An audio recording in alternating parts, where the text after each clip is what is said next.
পটল রান্না করবো। এখানে পটল আর আলু কেটে নিলাম, একসাথে কেটে ধুয়ে নিলাম। এখানে করলা আর আলু কুচিয়ে নিলাম, করলা ভাজি করবো আলু দিয়ে। এখানে মাছ নিয়ে নিলাম পটল রান্না করার জন্য, আর ভর্তা বানাবো পটলের খোসা দিয়ে। এখানে পটলের খোসাগুলো সিদ্ধ বসিয়ে দিলাম, ভাত বসিয়ে দিলাম, ভাতও বলক এসে গেছে। পটলের খোসা সিদ্ধ হয়ে গেছে, নামিয়ে নেব। এখন খোসাগুলো নামিয়ে নিলাম। এখন করলা ভাজি বসিয়ে দিব। সব মশলা দিয়ে দিলাম আগে। করলাগুলো এখন মশলার সাথে ভালোভাবে মিক্স করে নেব। আসসালামু আলাইকুম, সবাই কেমন আছেন? আলহামদুলিল্লাহ আমরা ভালো আছি। আজকে আবার নতুন একটা ভিডিও নিয়ে আসলাম। ভাত রান্না হয়ে গেছে, ভাতের মা ধরতে দিয়ে দিলাম। এখন পটল ভাজিটা বসিয়ে দিব, ভাজি করে রান্না করব। একটু লবণ হলুদ মরিচ মেখে নিলাম পটলের মধ্যে। তেলও গরম হয়ে গেছে, দিয়ে দিলাম পটলগুলো একটু লাল লাল করে ভেজে নেব। আলুগুলো এদিকে করলা ভাজি হয়ে এসেছে, দিয়ে দিলাম কাঁচামরিচ দিয়ে একটু ভালোভাবে মিক্স করে নিলাম। এদিকে পটলগুলো উল্টিয়ে পাল্টিয়ে এখন লাল লাল করে ভেজে নেব। এই পটল ভাজি হয়ে গেছে, নামিয়ে নেব। বাকিগুলো উঠালে ভেজে নেব। অনেক সুন্দর হয়েছে পটল ভাজিটা। বাকিগুলো দিয়ে দিলাম উঠালে। এগুলো একটু লাল লাল করে ভেজে নেব। এগুলো ভাজা হয়ে গেছে, নামিয়ে নেব। এদিকে করলা ভাজিটা হয়ে এসেছে, আর একটু ভেজে নামিয়ে নেব। এখন পটলগুলো নামিয়ে নেব। এগুলো হয়ে গেছে, করলা ভাজি রেডি।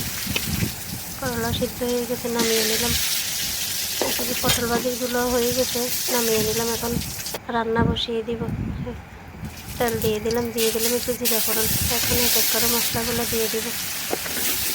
মশলাগুলো ভালোভাবে কষিয়ে নেব।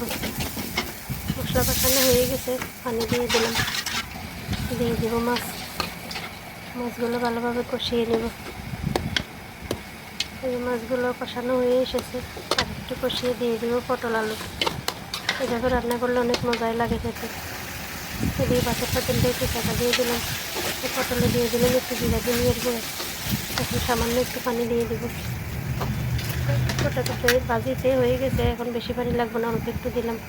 এদিকে কড়াই বসিয়ে দিলাম, মাছটা ভেজে নেব ভর্তা বানানোর জন্য। এদিকে পটলও হয়ে এসেছে, নামিয়ে নেব আর একটু কষিয়ে। এদিকে মাছটাও ভেজে নিলাম, মাছটা ভাজি হয়ে গেছে। পটল রান্না রেডি, নামিয়ে নেব এখন। অনেক সুন্দর হয়েছে পটলের কালারটা। মাছটাও ভাজা হয়ে গেছে, দিয়ে দিলাম কাঁচামরিচগুলো ভাজি নেব। দিয়ে দিলাম পটলের খোসাগুলো, ওগুলো একটু তেলে ভেজে নিলাম।